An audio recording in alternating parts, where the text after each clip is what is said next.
శుభోదయం. మా గురుగారైన పప్పా స్వామి రామదాస్, అలాగే మా అమ్మ నాన్న, నాకు ఈ అధ్యాత్మ పథంలో మార్గదర్శనం ఇచ్చిన అమ్మ నాన్న పాదార విందాలకి నా అనంత ప్రణామాలు. దివ్యమైన భవ్యమైన ఈ దేవాలయానికి అందరికీ స్వాగతం. ఈ దేవాలయం అనేది ఎక్కడో వెళ్ళి వెతికి కష్టపడే అవసరమే లేదు, మన లోపలనే ఉంది. దాన్ని మనము చూసుకోవాలి. ఇప్పుడు 11వ అధ్యాయం విశ్వరూప దర్శన యోగ మనము చూస్తున్నాము. 4 శ్లోక దాకా మనము చూసాము. విశ్వరూప దర్శన, రామ దర్శన, కృష్ణ దర్శన, బాబా దర్శన అని అన్ని చెప్తారు కదా. అంటే ఆ భౌతిక దేహాన్ని మనం చూడటం, అది ప్రత్యక్షమవుతారు. రాముడు ప్రత్యక్షమయ్యాడు, కృష్ణుడు ప్రత్యక్షమయ్యాడు అంటారు. పురాణంలో మనం చదివాం కదా. ఇక్కడ విశ్వరూప, విశ్వమే, ఈ మొత్తం ప్రపంచమంతా ఆ భగవంతుడే. ఫస్ట్ లో ఏం చెప్తాడు భగవంతుడు అంటే, నేనే సృష్టికర్త, నేనే సృష్టి చేశాను. ఈ ప్రపంచాన్ని సృష్టి చేసింది ఎవరు అర్జున? అది నేనే. ఆ తరువాత సృష్టికర్త నుండి కొంచెం ముందుకు వెళ్ళి, ఆ ప్రపంచమంతా నేనే అర్జున. సృష్టికర్తుడు నేనే, ఆ ప్రపంచం మొత్తం నేనే, ఇంకా ఎవ్వరు లేరు, ఏమీ లేదు. ఇది తప్ప ఇంకా వేరే ఏమి లేదు, నేను మాత్రమే ఉన్నాను. ఈ ప్రపంచం అంతా, సమస్త ప్రపంచం నేను మాత్రమే ఉన్నాను. కానీ మనకు కనపడుతున్నాడా? ఏదైనా ఒక్క వ్యక్తిలో, ఒక్క వస్తువులో, ఒక్క సన్నివేశంలో మనకు ఆ భగవంతుడు కనపడుతున్నాడా? లేదే. ఎందుకు? ఒకే ఒక కారణం దానికి, మనస్సు నిర్మలంగా లేదు. మనస్సు ప్రశాంతంగా నిర్మలంగా ఉండాలి. ఇది ఒక కండిషన్. మన కళ్ళ ముందే ఉన్నాడు, కానీ మనకు కనపడడం లేదు. ఎందుకంటే మనస్సు నిర్మలంగా లేదు. అంత చెత్త చెత్త చెత్త చెత్త అంత ఉంది అందులో. ఏమి అనవసరమో దాన్ని పెట్టుకొని, మనస్సులో దాన్ని ఉంచుకొని, ఏమి అవసరమో దాన్ని బయట పడేస్తున్నాం. ఇది మనము కొంచెం ఆలోచించాలి. నాకు ఏం కావాలి? నేను అధ్యాత్మ పథంలో ముందుకు వెళ్ళాలంటే నేను ఏమి చెయ్యాలి? ఊరికే భగవద్గీత పఠనం చేస్తే చాలా, అర్థం తెలుసుకుంటే చాలా, లేదా ఇంకా నేనేమన్నా చెయ్యాలా? చాలా మంది కూడా పఠనం తెలుసు, అర్థం కూడా తెలుసు, కానీ దాని ఇంప్లిమెంటేషన్ జీరో. చాలా బుక్స్ చదువుతానండి, అన్ని తెలుసు నాకు. వ్యవహారం ఎలా ఉంది? అందరితో ఎలా వ్యవహరిస్తున్నారు? కోపంతో వ్యవహరిస్తున్నారు, ద్వేషంతో. అయితే భగవద్గీత చదివి ఏమి లాభమైంది? ఏమి ఉపకారమే లేదే. అట్లా అవ్వకూడదు. మనమందరూ కూడా కొంచెమైనా బైహార్ట్ చేయగలుగుతారంటే బైహార్ట్ చేసి, కొంచెమైనా అర్థం తెలుసుకొని, దాన్ని మళ్ళీ మళ్ళీ మననం చేసి, దాన్ని మన జీవితంలో ఆచరించాలి. అది మనకు చాలా ఇంపార్టెంట్. ఇప్పుడు ప్రపంచమంతా దేవుడే అంటే ఎలా? ఒక ఉదాహరణగా చెప్పాలంటే, బంగారం ఉంటుంది. ఒక పవనో 2 పవనో బంగారంతో ఒక చైన్ చేపిస్తాను, ఇంకొక 2 పవనతో గాజులు చేపిస్తాను, ఇంకొక 2 పవలతో చెవులకో ఏదో ఒకటి, ఇంకొక ఏదో ఒక ఆభరణం. ఎవరైనా వచ్చి అడిగితే, ఇది ఎలాగైనా చైనే కదా, ఇవ్వచ్చు కదా ఎవరికైనా. బ్యాంగిల్ అయితే పర్లేదు, చాలా బాగుంది, ఈ చైన్ ఎవరికైనా ఇచ్చేద్దామా అంటే ఇచ్చేస్తామా? ఎందుకు? అందులో కూడా 2 పవన్ బంగారం ఉంది కదా. గోల్డ్ అంటే ఎంత విలువ ఉంది. చైన్ అయితే ఏంటి, బ్యాంగిల్ అయితే ఏంటి, ఏ ఆభరణం అయితే ఏంటి, కానీ అందులో ఏముంది? అది బంగారం. అలాగే ఈ ప్రపంచం మొత్తం భగవంతుడే అంటే ఒక్క వ్యక్తిని ద్వేషించడం, ఒక్క వస్తువు నాకు ఇష్టం లేదు, ఇది ఒక్క పరిస్థితి లేదా సన్నివేశం ఇది రాకూడదు, ఎట్లా చెప్పగలుగుతాము?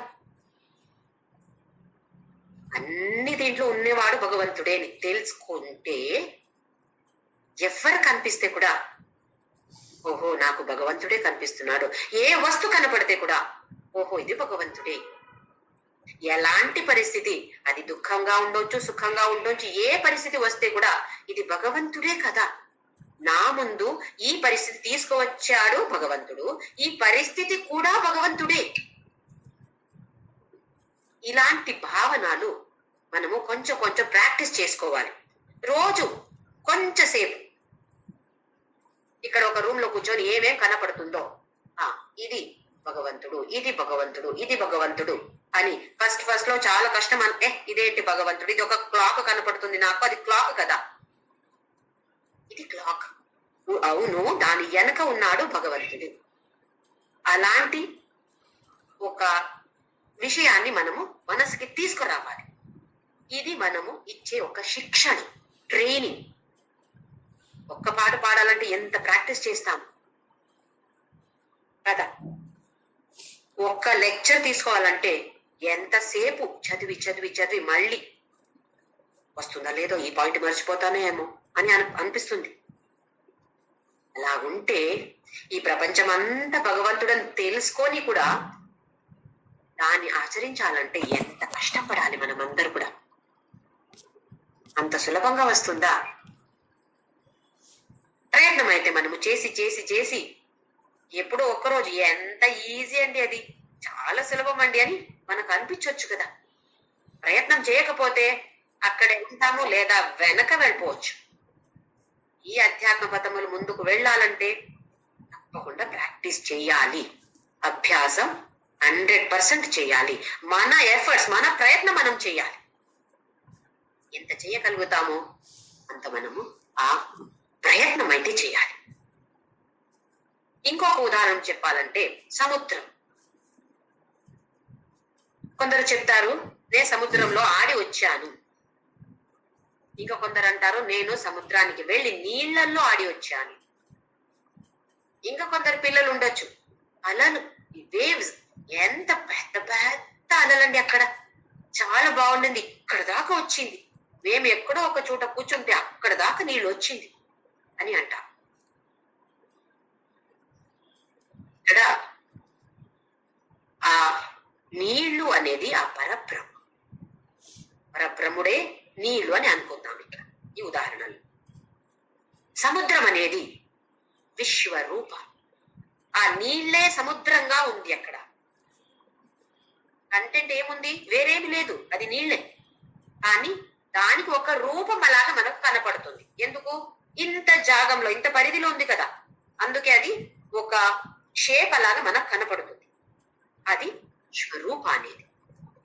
అలాగే అలలు ఎన్ని వేవ్స్ ఉన్నాయో అందులో ఉన్నాయంటే వస్తాయి పోతాయి, మళ్ళీ వస్తాయి పోతాయి. ఇలా ఒక్క అల అయినా పర్మనెంట్ గా ఉంది అక్కడ, ఏ అల కూడా పర్మనెంట్ గా లేదు.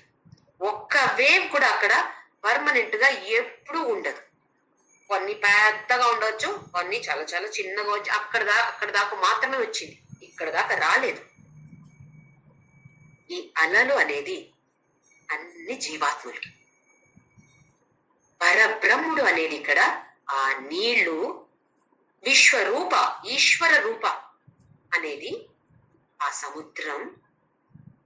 ఈ అలలు ఎన్ని అలలు వస్తూ ఉంటాయో అలాగే మనమందరూ ఇందులో జీవాత్మ అంటారు కదా, అది. కొందరు చాలా ఏళ్ళు ఉండొచ్చు, కొందరు కొన్నేళ్లే ఉండొచ్చు, కొన్నేళ్ళో కొన్నాళ్ళలో ఉండొచ్చు. కొందరు చాలా పెద్దగా ఓహో సక్సెస్ఫుల్ అని అనిపించవచ్చు మనకు, చాలా సక్సెస్ఫుల్ అండి. ఎట్లా తెలుసు? పెద్ద ఇల్లు కట్టుకున్నారు, పెద్ద బ్యాంక్ బ్యాలెన్స్ ఉంది, మంచి మంచి నగాలు వేసుకుంటున్నారు, అక్కడ ప్లాట్ కొన్నారు, ఇక్కడ ప్లాట్ కొన్నారు. మనకు అలాగే కదా, సక్సెస్ అంటే మనం ఎలా వాళ్ళని చూస్తాము,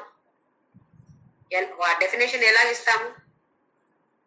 పెద్ద ఇల్లు, పెద్ద 1 కోటి ఇచ్చి కారు కొన్నారండి అంటే వాళ్ళు సక్సెస్ఫుల్ ఇన్ లైఫ్ అని మన భావన. కానీ వేదాలు ఏమంటాయంటే అలాగున్నే వాళ్ళని సక్సెస్ఫుల్ అని చెప్పట్లేదు, పిలవట్లేదు. వాళ్ళని చూడండి, అలాంటి వాళ్ళని వేద ఏం చెప్తుందంటే ఏసీ లేక వాళ్ళు బతుకగలుగుతారా? సమ్మర్ లో ఏసీ లేదు, వాళ్ళకి నిద్ర రాదు. అంటే ఎంత డిపెండెన్సీ ఉంది వాళ్ళకి దేని మీద? ఆ ఏసీ కావాలి, దానికి కరెంట్ కావాలి. పవర్ సప్లై లేదా నడవదు కదా, ఏసీ నడవదు. వాళ్ళకి అక్కడ నిద్ర లేదు. అదే పేదవాళ్ళని చూడండి, రోడ్లో ఎక్కడ కావాలో అక్కడ పట్టుకొని నిద్రపోతారు. అయితే ఎవరు బెటర్ ఇందులో? ఎవరికి హాయిగా నిద్ర వస్తుంది? ఎవరికి డిపెండెన్సీ లేదో, దేని మీద వాళ్ళు డిపెండ్ అయ్యి ఉండట్లేదో వాళ్ళకి జీవితం అంటే ఈజీగా ఉంటారు, సుఖమయంగా ఉండొచ్చు. మనం అనుకుంటాం కదా, పెద్ద యాక్టర్స్ అమ్మమ్మో పెద్ద పెద్ద బంగలో ఎంత హాయిగా ఉంటారో, ఎంత మంచిగా సుఖంగా బతుకుతారో వీళ్ళు అని మనకు ఒక భావన అనిపిస్తుంది చూస్తే. అమ్మ పెద్ద ఇల్లు, ఎంత సుఖంగా ఉంటారు వీళ్ళు. వెళ్ళి అడగండి, వాళ్ళు సుఖంగా ఉన్నారా? వాళ్ళు ఏదో ఒక్కటి లేదంటే వాళ్ళకి తలనొప్పి వస్తుంది అక్కడ. అదే వేద చెప్తుంది, మనం అనుకుంటాము సక్సెస్ఫుల్ వాళ్ళు అలాంటి వాళ్ళు అని, కానీ వేద వాళ్ళని సక్సెస్ఫుల్ అని పిలవట్లేదు. ఎందుకంటే వాళ్ళు అన్ని వస్తువుల మీద డిపెండ్ అయి ఉంటారు, మనిషి మీద డిపెండ్ అయి ఉంటారు. ఒక్కరోజు పని మనిషి రాలేదా వాళ్ళు చేయలేరు. అలా కావకూడదు. సక్సెస్ఫుల్ అంటే ఎవరు ఉంటే ఎవరు లేకపోతే, ఏ వస్తువు ఉంటే ఏ వస్తువు లేకపోతే, ఏ పరిస్థితి వస్తే ఏ పరిస్థితి అనుకున్న పరిస్థితి రాకపోతే ఆనందంగా ఉండాలి. అయితే సక్సెస్ఫుల్. అయితే మనమందరూ కూడా ఈ సక్సెస్ఫుల్ కేటగిరీలో రావాలి. ఇవాళ ఈ వ్యక్తి నాతో ఉన్నారు, చాలా సంతోషం. రేపు ఏమో అయింది, లేరు. ఇదే సంతోషం ఉండాలి. అలాగైతే వేద మనని సక్సెస్ఫుల్ అని సర్టిఫికేట్ ఇస్తుందట. అయితే మనమందరూ కూడా ఎందుకు ప్రయత్నం చేయకూడదు? ఈ సముద్ర ఉదాహరణలో పరబ్రహ్మ అనేది ఎప్పటికీ ఉంటుంది, శాశ్వతంగా ఉంటది. అది నీళ్లు ఈశ్వర రూపంగా వచ్చింది. ఇదే పరబ్రహ్మ వచ్చాడు ఏదైనా చెప్పొచ్చు, దానికి లింగాన్ని లేదు. అది సముద్రం. ఈ జీవాత్మలు మనమందరూ కూడా ఒక అలలు ఎలా ఉంటాయో అలాగే అన్ని మంది, అన్ని వస్తువులు అన్ని అందులోనే ఉంటాయి. ఇది మనకొక అర్థం అవడానికి ఉదాహరణ అంతే.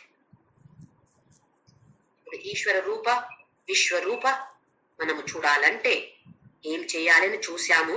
కర్మయోగ తప్పదు మనకు. రోజు ఒక 2 పని చేసినప్పుడైనా ఏమనుకోవాలి? కృష్ణ నువ్వే ఇందులో ఉన్నావు. ఆఫీస్ పని చేస్తున్నాను, ల్యాప్టాప్ పెట్టుకుని చేస్తున్నాము అనుకోండి. ఈ ల్యాప్టాప్ ఇది కృష్ణ పరమాత్ముడే. దానికి బ్యాటరీ చార్జర్ అది కృష్ణ పరమాత్ముడే. పవర్ సప్లై ఉండాలి, చార్జ్ కావాలంటే పవర్ సప్లై ఉండాలి.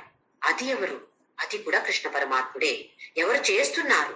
అది కృష్ణ పరమాత్ముడే. ఆ చేసే కార్యం అది కూడా కృష్ణ పరమాత్ముడే. ఒక్కసారి 1 సెకండ్ చాలు, అన్ని అనుకుంటే చాలు, ఇంకా పని మొదలు పెట్టవచ్చు. ఏ పని అయినా మళ్ళీ గుర్తుకు వస్తే అప్పుడప్పుడు చేసుకోవచ్చు, లేదా ఎండలో కూడా ఒక్కసారి ఇవన్నీ ఎవరు చేశారు? ఆ కృష్ణ పరమాత్ముడే చేశాడు, నేను కాదు. కృష్ణ పరమాత్ముడు నా ద్వారా చేపించాడు అని ఒక్క భావన, ఆ ఫీలింగ్ తీసుకురావాలి. ప్రయత్నమైనా చేయాలి. ఇలాగే రోజు ఒక 2-3 పని చేసినప్పుడు ఇంకా కొంచెం అభ్యాసం అవుతుంది మనకు. ఇంకా ఎక్కువ ఎక్కువ చేస్తూ చేస్తూ చేస్తూ ఆ 24 hours కూడా ఆ దేవుడితో మనము కనెక్షన్ పెట్టుకోవాలి. ఎప్పుడు మనం ఆ కనెక్షన్ పెట్టుకుంటామో అప్పుడు మన జీవితం అంతా దివ్యమయం అయిపోతుంది. అందరూ దివ్యాత్మ స్వరూపులు అంటారు. ఎందుకట్లా అంటారు? అందరూ దేవుడే కదా. అందుకే కదా మనం హరి ఓం అని చెప్పేది. లేదా కొందరు జై శ్రీరామ్ అంటారు, హరే రామ అంటారు, కొందరు జై శ్రీకృష్ణ అంటారు. అదేమో మన హలో హాయ్ అలా కాదు. హలో హాయ్కి ఒక విష్ అంతే, అట్లా కాదు. హరి ఓం అంటే నీలో నేను ఆ హరిని చూస్తున్నాను, ఆ భగవంతుడిని నీలో చూస్తున్నాను నేను, నాకు ఆ భావన రాలేదు అంటే రావాలి. అందుకే హరి ఓం అని చెప్పింది. హరి అని చెప్పంగానే ఒక్కసారి హరి గుర్తు రావాలి. ఎక్కడ? నీలో ఉన్నాడు. జై శ్రీరామ్, శ్రీరామ్ గుర్తుకి రావాలి. అందుకే నమహతే నమస్తే అంటాము. ఎవరికి నమః? ఈ వ్యక్తికి కాదు. ఒక వ్యక్తికి నమస్తే అని చెప్తే ఆ వ్యక్తికి కాదు, వ్యక్తి లోపల ఉన్నటువంటి ఆ పరమాత్ముడికి మనము నమః నమస్కారం చేస్తున్నాను అని చెప్పినప్పుడు ఆ భావనతో చేస్తే మనలో మార్పు వస్తుంది. ఆ మార్పే మనకు కావాలి. అప్పుడే ఆ దివ్య చక్షు, ఒక కొత్త స్పెక్టాకల్స్, గాగల్స్ వస్తుంది మనకు. దివ్య చక్షు అంటాం. దివ్య అనేది దేవుడితో ఎప్పుడు కనెక్ట్ చేస్తామో అప్పుడు దివ్య అనేది వచ్చేస్తుంది. ఉదాహరణకి ఎవరో వచ్చి నాకు ఒక స్వీట్ ఇచ్చారు, లడ్డు ఇచ్చారు అనుకోండి. లడ్డు అంటే చాలా ఇష్టం నాకు. ఇవ్వంగానే నోట్కి వెళ్ళిపోతుంది. ఇంకా వెళ్ళిపోలేదు, అప్పుడు ఆయన చెప్పారు. ఏమంటారు? జ్యోతి, ఇది అక్కడ పురి జగన్నాథ్ అక్కడి నుండి వచ్చిన ప్రసాదం అని చెప్పంగానే ఏమవుతుంది? ఆహా, నోటికి ఇమ్మీడియట్ గా వెళ్ళదు. ఒక్కసారి కళ్ళుకి ఇలా చేసుకొని, లేదా ఒక్క భావన పురి వెళ్ళామంటే ఆ పురి జగన్నాథుడు ఒక్కసారి గుర్తుకొస్తాడు. నేను ఆ ప్లేస్ చూడలేదు అంటే అయితే కూడా ఏదో ఒక్క దేవుడు మనకు గుర్తుకు వస్తాడు. అప్పుడు మన భావన చేంజ్ అవుతుంది. ఆ లడ్డు దివ్యంగా తయారవుతుంది. లడ్డులో ఏమైనా మార్పు ఉందా? లడ్డులో ఏమి మార్పు లేదు. ఆయన ఎలాగిచ్చారో అలాగే ఉంది ఆ లడ్డు. అది మన మనసులో ఎలా మార్పు వచ్చింది? ఓహో, ఇది ప్రసాదం. అయితే ఏమంటాము, ఏం చేస్తాము? ఇమ్మీడియట్ గా ఒక చిన్న పీస్ తీసుకొని ఇంకా వేరే వాళ్ళకి ఎవరికో దాన్ని షేర్ చేస్తాం. ఎందుకు? ఇప్పుడు చూడండి, తిరుపతి వెళ్ళి వస్తారు కదా, ఏం చేస్తారు? ఒక్క లడ్డు దొరికితే కూడా దాన్ని ఇంత ఇంత చిన్న చిన్న పీస్ చేసి పేపర్ లో కట్టేసి నేబర్స్ అందరికి ఇస్తారు. ఎందుకు పంచాలి? నేనే తినొచ్చు కదా, వాళ్ళే తినొచ్చు కదా. దాన్ని ఎంత టేస్ట్ గా ఉంటుంది తిరుపతి లడ్డు. ప్రసాదం అంటే 10 మందికి ఇవ్వాలి, పంచాలి. ప్రసాదం అంటే ఇక్కడ సంతోషం. సంతోషాన్ని మనము అందరితో పంచుకోవాలి. అప్పుడు అది పెంచుతుంది. అలాగే పెంచగలుగుతాం మనం. నేనే తింటాను ప్రసాదం, ఎంత బాగుంది, నేనే తింటాను అంటే ఈ సంతోషాన్ని అందరూ షేర్ చేసుకోవాలి. మనం ఏం షేర్ చేసుకుంటున్నాము? ఏదో మన దుఃఖాలు ఉంటే, ఇంకెవరో నన్ను తిట్టారు, ఇంకా 10 మందికి ఫోన్ చేసి, నా చూడండి నన్ను ఇలా తిట్టారు, అలా తిట్టొచ్చా? అలా కాదు కదా, నేను అలాగా. అందరితో ఒక సర్టిఫికేట్ కావాలి నాకు, నేనే మంచిది కాదు, నేనే మంచిది.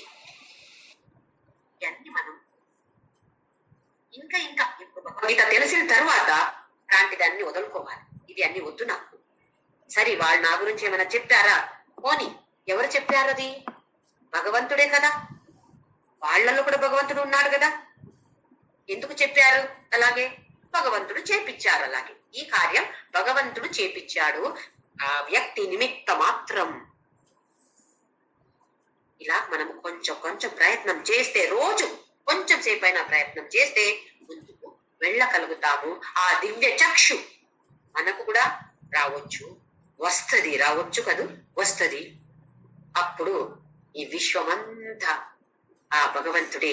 ఆ భగవంతుడిని చూస్తే ఎంత సంతోషంగా ఉండొచ్చు. మన ముందు కృష్ణుడు ప్రత్యక్షమయ్యాడు అంటే ఎంత సంతోషం, ఎంత ఆనందం అది. అదే ఆనందం రోజు 24 hours. ఎందుకు? విశ్వమే ఈ భగవంతుడు కదా. నేను ఇది చూస్తున్నాను, భగవంతుడిని చూస్తున్నాను. ఇక్కడ ఇది ఎత్తుకుంటున్నాను, అదే భగవంతుడిని ఎత్తుకుంటున్నాను. ఆ భావన వచ్చినప్పుడు ఎంత ఆనందంగా ఉండొచ్చు కదా. అయితే మనమందరూ కూడా ఎందుకు ప్రయత్నం చేయకూడదు?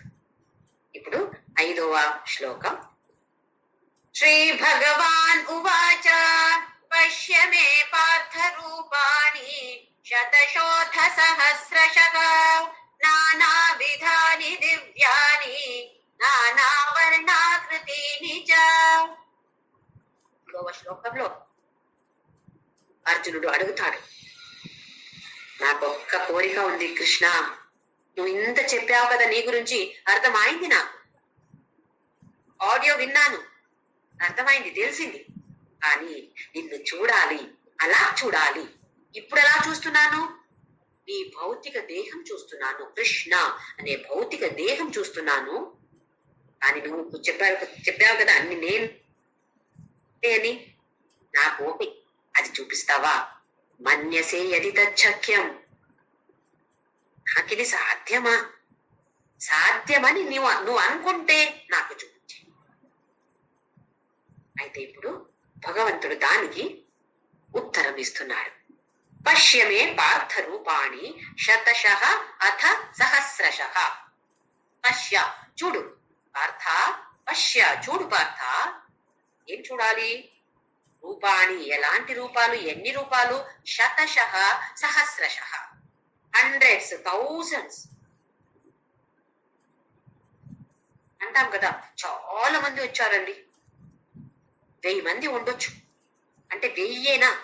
చాలా మంది ఉంటే 1,00,000 మంది ఉండొచ్చు, 1,00,00,000 మంది ఉండొచ్చు. అలాగంటాం కదా. అది ఒక నంబర్ అని కాదు. శతశః 100 మంది. అలాగే సహస్ర, సహస్ర అంటే థౌజండ్స్, థౌజండ్స్ అంటాం. ఒక 1000 అని కాదు, థౌజండ్స్. అన్ని రూపాలు ఉన్నాయి నాకు. ఎందుకు? విశ్వమే నేను కదా. అలాంటి రూపాన్ని చూడు పార్థ. నానా విధాని దివ్యాని. ఇప్పుడు ఈ లడ్డు ఉదాహరణతో మనం చూసాము. ఎప్పుడు ఆ లడ్డుని దేవుడితో కనెక్షన్ చేశామో ఆ లడ్డు దివ్యమయంగా తయారైంది. అలాగే ఒక వ్యక్తిని మనం ఊరికే చూస్తే ఇది ఒక ఇండివిజువల్, ఇది ఒక వ్యక్తి. మహేష్ అని అనుకుందాం. మహేష్ ని చూశాను నేను, ఒక వ్యక్తిగా చూశాను. లేదా కూతురు కొడుకు ఉండొచ్చు, భార్య భర్త ఉండొచ్చు. అలాగే చూస్తే భార్యంగా కనపడొచ్చు, భర్తంగా కనపడొచ్చు, పిల్లలుగా కనపడొచ్చు. అదే ఆ వ్యక్తిని దేవుడితో కనెక్ట్ చేసినప్పుడు అదే వ్యక్తి మనకు దివ్యంగా కనపడుతున్నారు.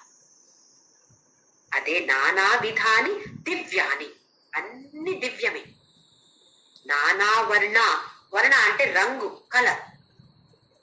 ఆకృతి, నానా వర్ణాకృతి, నిజ నానా వర్ణ ఆకృతి. ఆకృతి అంటే షేప్స్.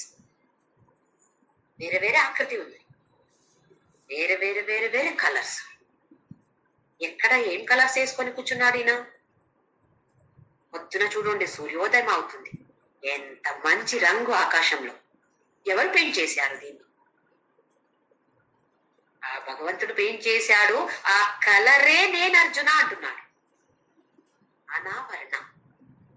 పొద్దున చూస్తే ఆ కలర్ చూస్తాం కదా. కొందరు లేవలేరు అంత తొందరగా. 7 o'clock తర్వాత లేచిన వాళ్ళకి అది కనపడదు. తొందరగా లేసే వాళ్ళకి బయట వెళ్ళి చూస్తే ఎంత మంచి రంగు. లేదా సాయంత్రం సూర్యాస్తమాన టైంలో, అప్పుడు కూడా అది ఆరెంజో రెడ్ ఏ కలర్ అని చెప్పలేము, అలాంటి కలర్. అది ఎవరు అర్జున? అది నేనే, నా రూపమే అది. అలాగే వేరే వేరే వేరే వేరే రంగు చూడండి. ఊరికే ఆకాశం చూడండి. కొన్ని చోట వైట్ కలర్ గా ఉండొచ్చు, బ్లూ, నీల కలర్ లో ఎన్ని కలర్స్ ఉన్నాయి అందులో. ఒక్క బ్లూ కలర్ లో ఎన్ని variety of blue, different shades of blue ఉంటుంది కదా. ఆకాశం చూడు, ఎవరున్నారు? అది నేనే అర్జున. ఏదైనా చూడండి మీరు. ఒక వ్యక్తి మంచి కలర్ అంటాం, ఇంకో వ్యక్తి చాలా నల్లగా ఉన్నారండి. ఏ కలర్ అయినా అదేనే. రుద్రాభిషేక చేసినప్పుడు రుద్ర ప్రశ్న పఠనం చేస్తారు కదా, రుద్ర నమక చమక ఇవి అన్ని. ఆ రుద్ర మొత్తం విశ్వరూపమే, ఇంకా వేరేమి లేదు ఆ రుద్రాలు. రుద్ర అంటే రుద్ర ప్రశ్న పఠనం స్తోత్రం గురించి చెప్తున్నాను. ఎవరైనా తెలిసిన వాళ్ళు ఉంటే చూడండి, అది విశ్వరూపం తప్ప ఇంకా ఏమి లేదు అది. అందులో ఒక నామం వస్తుంది, హరికేశాయ. ఆ భగవంతుడిని, శివుడిని హరికేశ అంటారు. కేశ అంటే జుట్టు, హరి అంటే ఇక్కడ గ్రీన్ కలర్. అయితే రంగు వేసుకొని కూర్చున్నాడా ఏంటి ఆ శివుడు? గ్రీన్ కలర్ కాదు. ఏ చెట్టులో గ్రీన్ ఆకులు ఉంటాయి కదా, అది చూస్తే మనకేం గుర్తుకి రావాలి? ఓ, ఇది భగవంతుడి జుట్టు.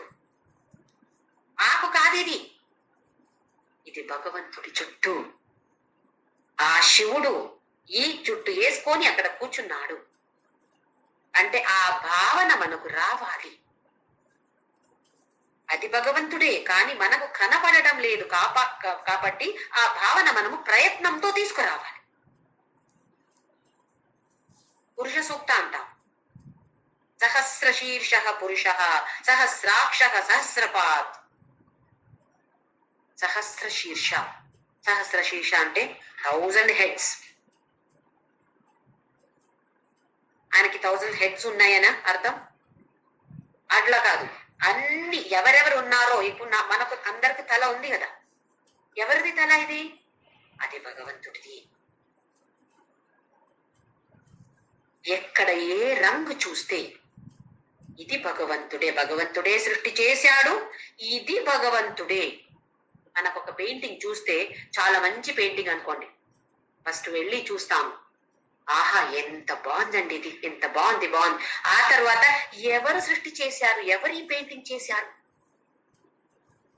మనకు ఇమీడియట్ గా థాట్ వస్తుంది కదా, ఆలోచన వస్తుంది, ఎవరు చేసి ఉండొచ్చు ఇది, అబ్బా ఎంత మంచి ఆర్టిస్టు. అలాగే ఒక మంచి రంగు అనుకోండి, చాలా అందంగా ఉందండి, ఎవరు సృష్టి చేశారు, అట్లీస్ట్ ఆలోచన అయినా మనకు రావాలి, భగవంతుడే కదా. ఆ రంగు మనకు భగవంతుడని అనిపించకపోవచ్చు, కానీ సృష్టి చేశాడు భగవంతుడే కదా, ఆ ఆలోచన అయినా రావాలి. ఆ ఆలోచన వస్తుంది అంటే ఈ రంగు అంటే ఇది వేరేమి కాదు, ఇది భగవంతుడే. ఇది మన ఇలాంటి ఆలోచన మనము రాలేదు అంటే తీసుకురావాలి. బై డిఫాల్ట్ ఒక్కొక్కసారి ఆటోమేటిక్ గా రాదు. ఇప్పుడు మనం ఏం చేస్తున్నాము, ఈ భగవద్గీత నేర్చుకొని ఆహా ఇది భగవంతుడే, ఈ ప్రయత్నం చేయాలి. అలాగే ఆకృతి, ఒకరేమో పెద్దగా లావుగా ఉన్నారు, ఇంకొకరేమో బక్కగా ఉన్నారు. ఏ ఆకృతి అయినా అది భగవంతుడే. ఏ చెట్టు ఏదో ఒక ఆకృతి ఉండొచ్చు, ఆ చెట్టు ఒక గిన్నె ఏదో ఒక ఆకృతి ఉంది దాని. ఏ ఆకృతి అయినా, ఎందుకు అలా చెప్తున్నాడు అంటే కృష్ణుడు చెప్పాడు, నానా ఆకృతి, అన్ని షేప్స్, వేరే వేరే వేరే వేరే షేప్స్ చూస్తున్నావు కదా అర్జున, అవి అన్ని ఇంకా వేరే ఎవరు లేరు ఇందులో, అన్ని నేనే అంటున్నాడు భగవంతుడు. నెక్స్ట్ శ్లోక, 6వ శ్లోక. పశ్యాదిత్యాన్ వసూన్ రుద్రాన్ అశ్వినో మరుతస్తథా బహూన్య దృష్ట పూర్వాణి పశ్యాశ్చర్యాణి భారత. వంశంలో పుట్టాడు అర్జునుడు, అందుకే భారత అని సంబోధిస్తున్నాడు భగవంతుడు. పశ్య, చూడు అర్జున, ఆదిత్యాన్, 12 ఆదిత్యులు ఉన్నారు అంటారు. అదితి కొడుకులు ఆదిత్య, 12 మంది, 12 ఆదిత్య. అలాగే వసు, అగ్ని, వాయు, వీళ్ళందరూ అష్ట వసులు ఉన్నారు. అలాగే రుద్రాన్, 11 ఏకాదశ రుద్ర, అందుకే ఎక్కువ పాపులర్ కదా, ఫేమస్ ఏకాదశ రుద్రాభిషేకం, ఇది చాలా ఫేమస్. శత రుద్రాభిషేకం ఉండొచ్చు, ఏకాదశ రుద్రాభిషేకం ఉండొచ్చు. శత అంటే 100, 100 చేయకపోతే ఏకాదశి అయినా చేయండి అని అంటారు. అంటే 11. ఇందులో ఈ 11 అంటే లెక్కం ఎట్లా అంటే 5 జ్ఞానేంద్రియాలు, 5 కర్మేంద్రియాలు, ఒక్క మనస్సు, ఇవన్నీ కలిపి 11. దీనికి రుద్రాలు అని పేరిచ్చారు. అలాగే అశ్వినౌ, 2 అశ్విని కుమారులు, మరుత, మరుద్గణాలు 49 ఉన్నాయంట. మరుద్గణాలు అంటే వాయు, వేరే వేరే వాయు చెప్తారు కదా, అది మనం ఇప్పుడు అపాన ప్రాణ ఇవన్నీ మనకు తెలుసు, పంచవాయు గురించి తెలుసు. కానీ అలాగే 49 గణాలు, మరుద్గణాలు ఉన్నాయంట. అవి అన్ని ఎక్కడ ఉన్నాయి అర్జున? ఇక్కడ నాలో ఉన్నాయి. బహూని అదృష్టపూర్వాణి, నువ్వు ఇంతవరకు అస్సలు చూడలేదు అర్జున. అదృష్ట, అదృష్ట అంటే చూసినది, అదృష్ట అంటే చూడలేదు, ఏది చూడలేదు. అందుకే అంటాం కదా అదృష్టం చూడండి అంటే ఏమి చూడలేదు, దానికి అదృష్టాన్ని పేరు. పూర్వాణి అంటే వెనుక, ముందు ఏమేం నువ్వు చూడలేదు. బహూని చాలా, పశ్య చూడు, ఇప్పుడు చూడు నువ్వు, ఆశ్చర్యాన్ని ఎంత ఆశ్చర్యంగా అద్భుతంగా ఉండొచ్చు అవి అన్ని.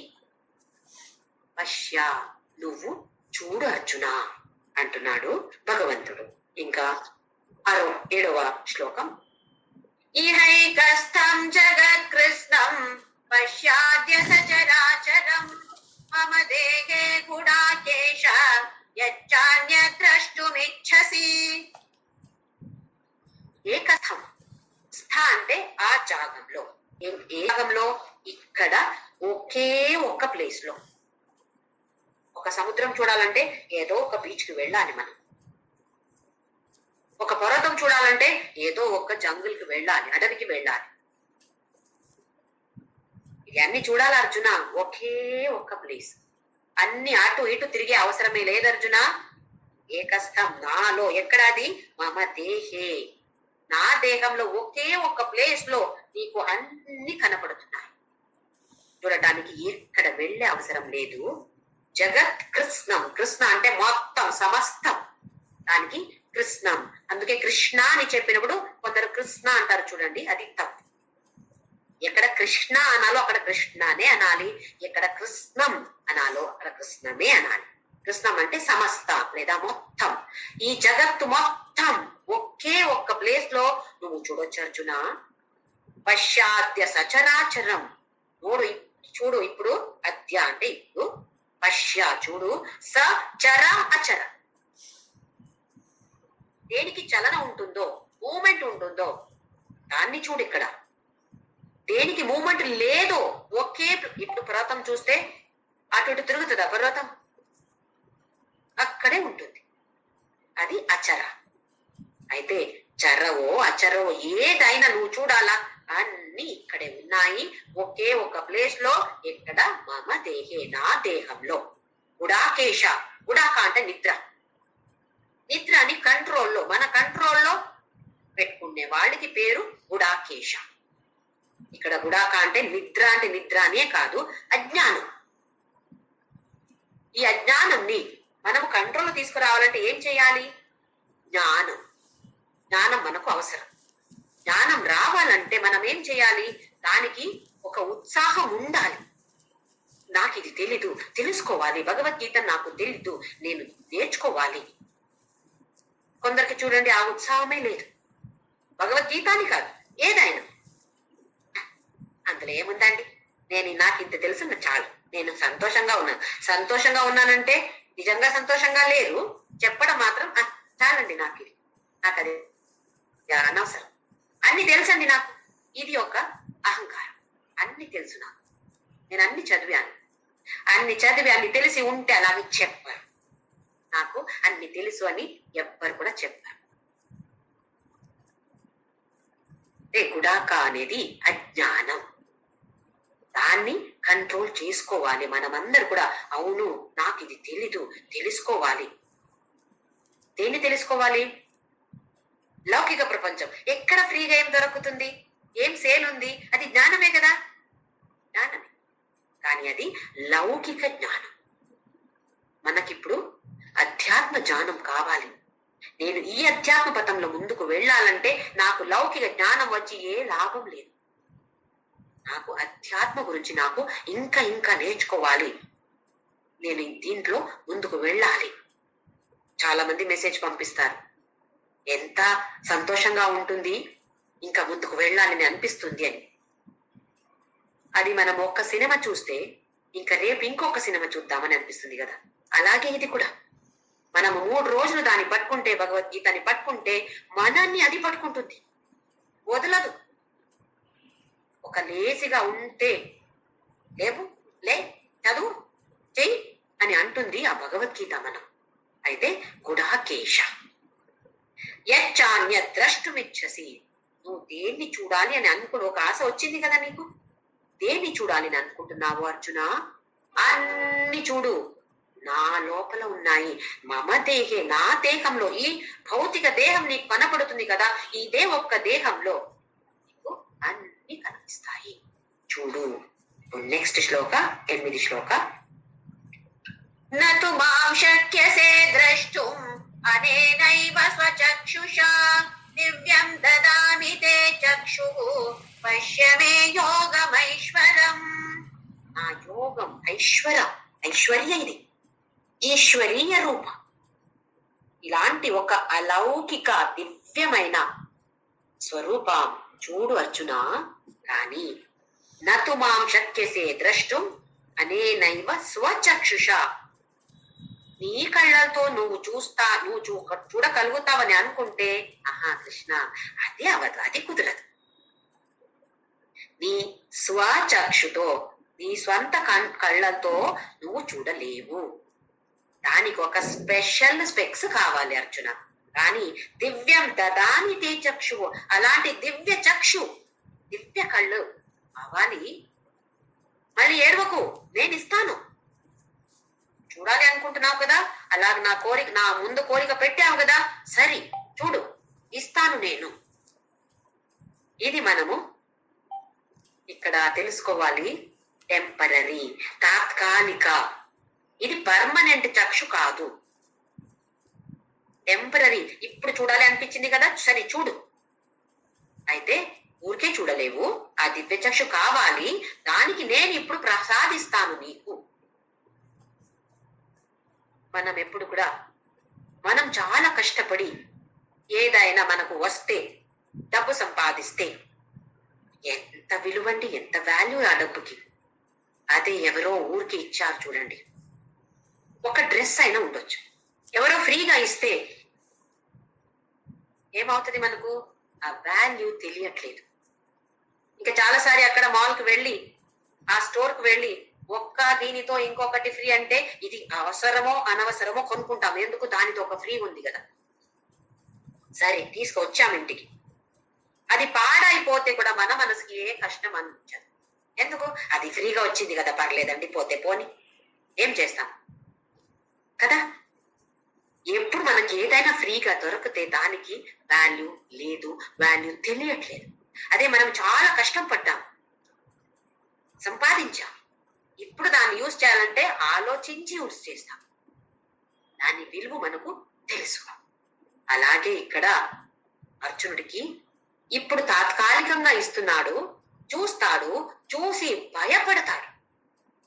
కృష్ణ, నేను చూడలేను, నాకు చాలా భయంకరంగా కనపడుస్తున్నావు నువ్వు, నేను చూడలేను, నాకు నువ్వు ఎప్పుడు ఎలా ఉన్నావో, చంక చక్ర గద పద్మ అన్ని పట్టుకొని ఉన్నావు కదా, అది చూపిస్తే చాలు కృష్ణ, ఇది వద్దు, చాలు చాలు చాలు. ఎందుకు భయం వచ్చింది,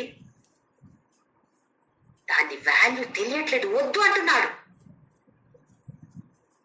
మనము ఈ కేటగిరీలు రాకూడదు. కానీ అర్జునుడు అలాగే కొంచెం సేపు అయినా ఒక్కసారైనా రాని, ఫస్ట్ తర్వాత చూద్దాం కదా.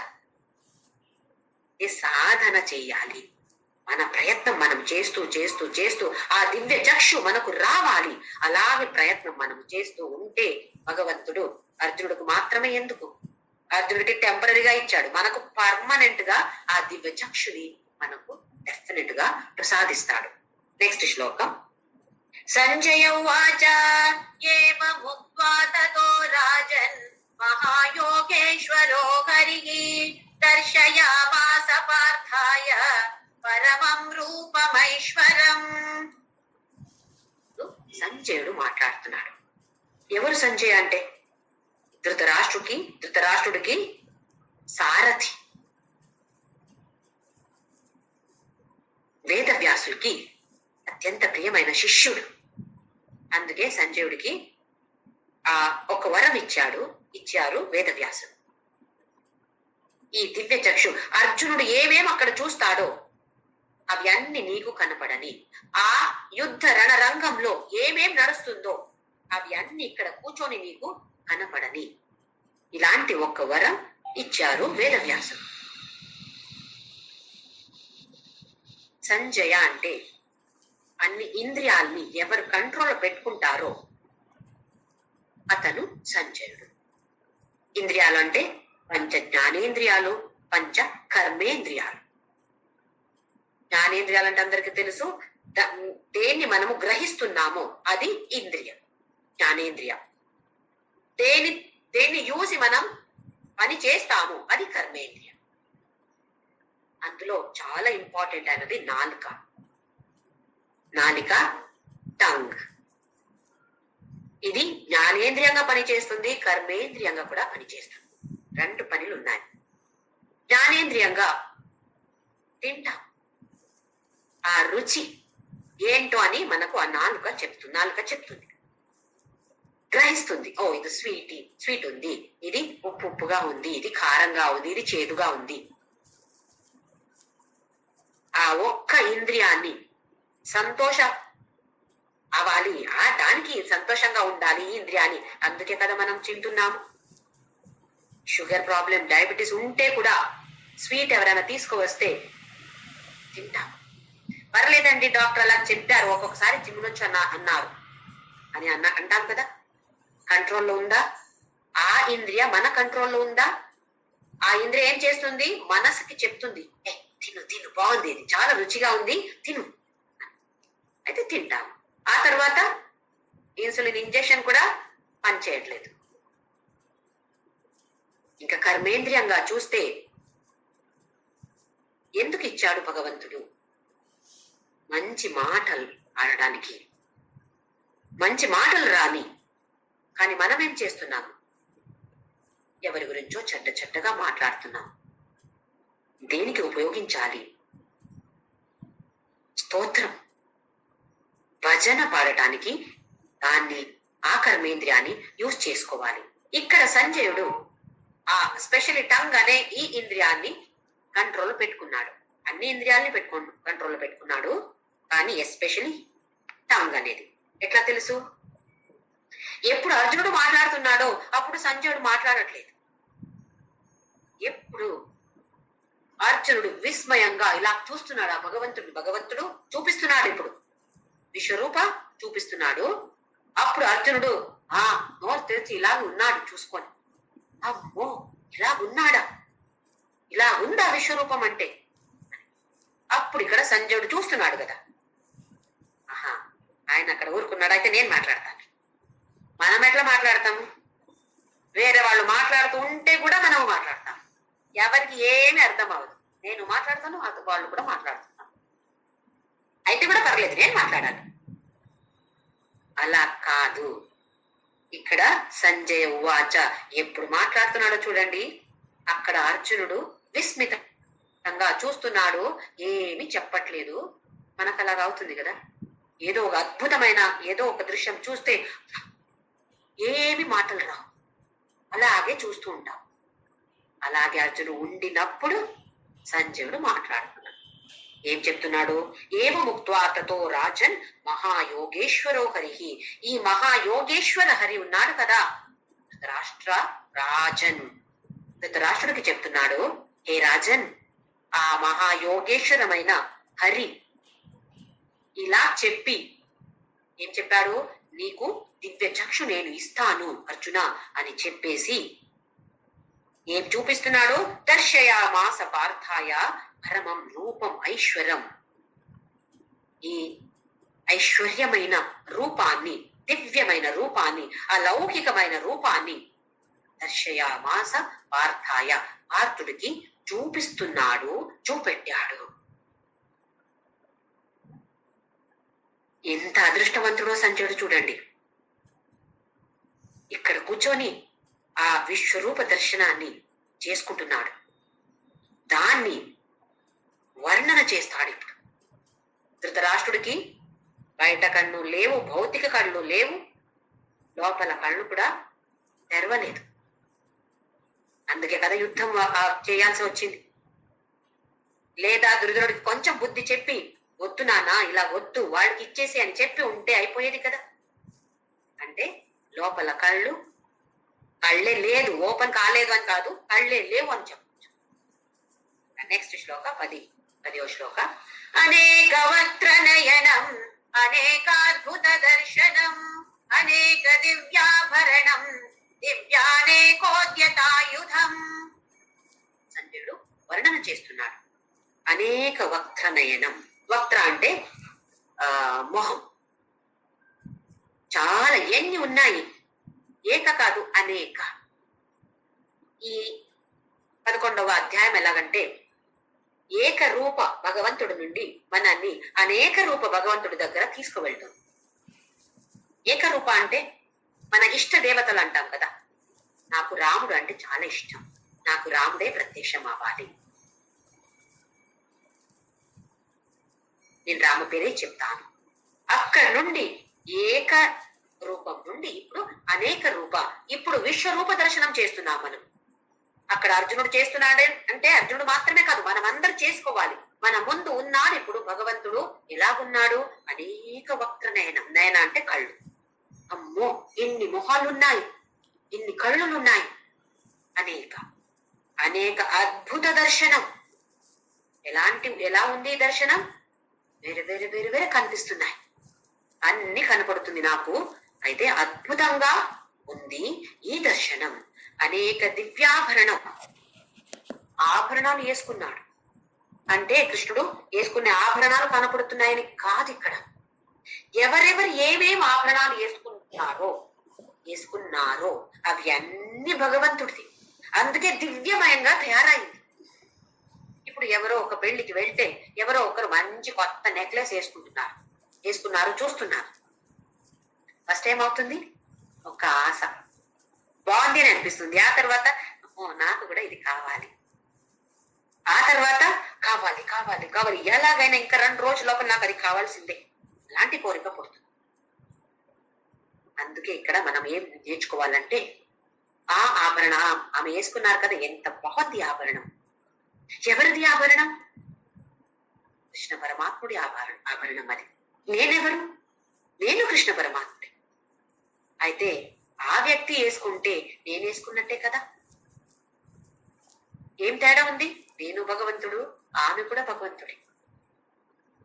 ఇలాంటి ఆలోచన వచ్చినప్పుడు మనకు అసూయ అనేది ఉండదు. ఎందుకు వాళ్ళ దగ్గర మాత్రం ఉండాలి, నా దగ్గర ఉండాలి పెద్ద కారు? ఇలాంటి అసూయ భావనలే రావు. ఎందుకు? ఇవి అన్ని భగవంతుడిదే. అదే అనేక దివ్యాభరణం. దివ్యానేకో ద్యతాయుధం. ఆయుధాలు. ఎందుకు ఆయుధం ఎక్కడ వచ్చింది అంటే అప్పుడు ఆ యుద్ధ భూమి నడుస్తూ అక్కడ ఆ పరిస్థితి ఉండింది కదా. అందుకే అర్జున, ఎక్కడెక్కడ ఏమేమి ఆయుధాలు నువ్వు చూస్తున్నావో అనా వెరైటీ ఆయుధాలు ఉన్నాయి కదా, అవి అన్ని కూడా ఉన్నాయి ఇక్కడ. అయితే ఇప్పుడు సంజయుడు చూసి ధృతరాష్ట్రుడికి ఇది వర్ణన చేసేది. ఇంకా నెక్స్ట్ శ్లోక అలాగే వర్ణన కంటిన్యూ అవుతుంది. దివ్య మాల్యాంబరధరం దివ్య గంధానులేపనం సర్వాశ్చర్యమయం దేవం అనంతం విశ్వతోముఖం. దివ్యమాల. అంబర అంటే డ్రెస్. ఎవరెవరు ఏమేం డ్రెస్ వేసుకున్నారో అన్ని డ్రెస్సులు ఎవరిది? ఆ పరమాత్ముడిది. అంబరధర వేసుకున్నాడు. దివ్య గంధానులేపనం. దివ్య గంధ. ఏది చూస్తే ఇక్కడ దివ్య దివ్య దివ్య వస్తుంది. ఎందుకు? భగవంతుడితో మనము కనెక్షన్ చేస్తున్నాము కాబట్టి అన్ని దివ్యమయంగా తయారైంది. అది గంధ ఉండొచ్చు, ఆభరణ ఉండొచ్చు, అంబర ఉండొచ్చు, అంతే డ్రెస్ ఉండొచ్చు. ఏ డ్రెస్ వేసుకుంటే, కొందరు జీన్స్ వేసుకోవచ్చు, కొందరు మంచి సిల్క్ చీర కట్టుకున్నారు. ఏ డ్రెస్ అయినా ఇది భగవంతుడిదే అని భావన మనకు రావాలి. అందుకోసం ఇలాంటి వర్ణనం ఇక్కడ భగవద్గీతలు మనకు ఇచ్చారు. అయితే మనం ప్రయత్నమైనా చేయాలి కదా. దివ్య గంధామలేపనం సర్వాశ్చర్యమయం. అమ్మ, అన్ని ఆశ్చర్యమయంగా ఉన్నాయి. దేవం అనంతం విశ్వతో ముఖం. అనంత, అంత లేనివాడు అనంత. ఆది కూడా లేదు, అంత కూడా లేదు. అంత ఉంటే ఆది ఉంది, ఆది ఉంటే అంత ఉంది. ఒకటి లేదా ఇంకొకటి కూడా లేదు. ఆది లేదు, అంత లేదు. అంత అంటే ఎండ్ లేనటువంటిది. విశ్వతో ముఖం, ఎక్కడ చూస్తే ఆయన ముఖమే ఉంది. అందరూ కూడా ఆయన స్వరూపం, అందుకే దివ్యాత్మ స్వరూపుడు అని అనేది. నెక్స్ట్ 12వ శ్లోకం.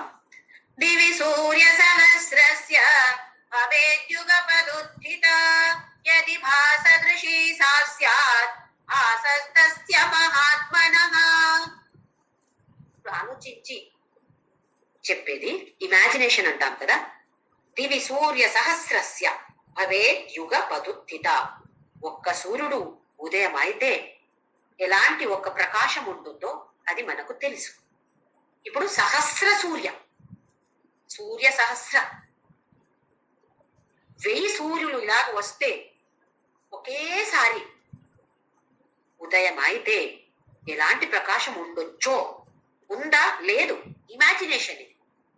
అలా వస్తే ఎలాంటి ప్రకాశం ఉందో అలాంటి ప్రకాశం ఇక్కడ ప్రస్తుతం అక్కడ కనపడుతుంది. సంజయుడు చెప్పేది యది బాహ అంటే మళ్ళీ ప్రకాశ, భాస్కర, బాహకర. ప్రకాశం ఎవరు చేస్తాడో అతనికి పేరు భాస్కర. ఇక్కడ బా అంటే అప్రకాశం. ఎలాగుంది? సదృశీ సాస్య భాసస్తస్య మహాత్మనః. ఆ మహాత్మ, ఎవరి మహాత్మ? పరమాత్ముడి గురించి చెప్పేది.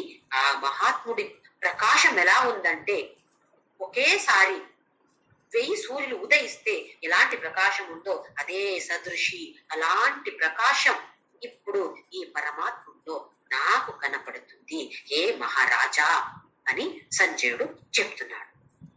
13వ శ్లోకం. ఇవన్నీ సంజయ చెప్పేది. తత్రైకస్థం జగత్కృష్ణం ప్రవిభక్తమనేకధా అపశ్యత్ దేవదేవస్య శరీరే పాండవస్తదా. మళ్ళీ తత్ర ఏకస్థం ఒకే చోట, జగత్కృష్ణం ఒక 7వ శ్లోకంలో శ్లోకం కూడా ఇహైకస్థం జగత్కృష్ణం అది చూడు అన్నాడు. ఇప్పుడు సంజయుడు చూసి ఒకే ప్లేస్ లో మొత్తం సమస్త జగత్ ప్రవిభక్తం అనేకధా వేరే వేరే వేరే వేరే విభాగంలో ఉన్నాయి. మనిషి, ప్రాణి, ఇక చెట్టు అది ఉండొచ్చు, లేదా దేశ, రాజ్య, గ్రామ, ఇలాగే కూడా డిఫరెన్సియేషన్ ఉండొచ్చు. మనం చేస్తాం కదా, మేము నాది తెలుగు సంఘం అండి, కన్నడ సంఘం అండి, తమిళ సంఘం అండి అంటాం కదా. ఒక భాషను బట్టి ఒక సంఘం. అవి అన్ని ప్రవిభక్త, విభక్త అంటే ఇలాగే వింగడప్ చేయడం. ప్రవిభక్త శ్రేష్టమైన ఇలాంటి పాసిబిలిటీస్ ఉన్నాయి కదా, అవి అన్ని ఎక్కడున్నాయి? తత్రైకస్థం, ఏకస్థం ఒకే ఒక ప్లేస్ లో అపశ్య దేవదేవస్య శరీరే పాండవః తదా. అలాంటి అన్ని కేటగిరీస్ అవి అన్ని చూశాడు. అపశ్య అంటే చూశాడు. ఎవరు? పాండవః దేవదేవస్య శరీరే. ఎవరి దేవుడు? అందరు దేవుళ్ళకి ఇతను పరమాత్ముడు. ఈ శరీరంలో పాండవుడు అన్ని చూశాడు. అపశ్య అంటే పాస్ట్ టెన్స్, భూతకాలంలో చెప్పేది చూశాడు. పశ్య అంటే చూడు, అపశ్య అంటే చూశాడు. నెక్స్ట్ శ్లోక. తతః స విస్మయావిష్టో హృష్టరోమా ధనంజయః ప్రణమ్య శిరసా దేవం కృతాంజలిరభాషత. సంజయుడు దృష్టి ఎక్కడ పోతుందంటే అర్జునుడి మీద పోతుంది. ఇంతవరకు పరమాత్ముని చూశాడు, వర్ణన చేశాడు. ఇప్పుడు ఒక్కసారి ఆ దృష్టి అర్జునుడి మీద పడుతుంది.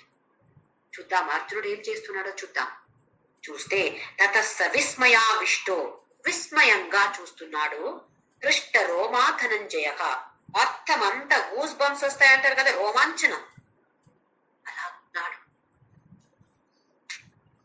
ప్రణమ్య శిరసా దేవం, నమస్కరిస్తున్నాడు. ఎట్లా? ఇలా తల కింద చేసి నమస్కరిస్తున్నాడు. మన చేతులతో మనం నమస్కారం చేస్తాం కదా, అలా చేస్తున్నాడు. నమస్కారం చేసి చేతులు రెండు కూడా ఇలా పెట్టి నమస్కారం చేసి భాషత ఇప్పుడు చెప్తాడు. అంటే ఇక్కడ మళ్ళీ శరణాగతి.